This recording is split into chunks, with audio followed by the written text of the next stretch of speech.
अस्सलाम वालेकुम। कॉन्वोल्वुलस या डवार्फ मॉर्निंग ग्लोरी इसका आसान नाम है।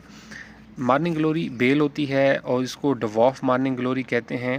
गालबन इसका जो कद है, जो बेल की हाइट वगैरह होगी, ये हमने पनीरियाँ लगाई थी 4 इंच के गमले में और माशाल्लाह से अब पनीरियाँ रेडी हैं कि इनको शिफ्ट किया जाए।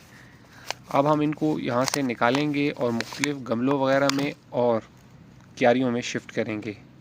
ये देखिए कि इसकी रूट्स माशाल्लाह से कितनी ज़्यादा रूट्स निकली हुई हैं।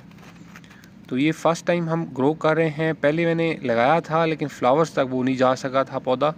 अब इंशाल्लाह उम्मीद है कि आज तकरीबन कह लें कि 28 फरवरी है और मौसम अच्छा है, तो इंशाल्लाह टाइम अभी काफ़ी है इनके पास। ख़ासकर अभी बहार का टाइम शुरू हो रहा है, तो माशाल्लाह से इनकी ग्रोथ देखें, काफ़ी हेल्दी पौधे हैं।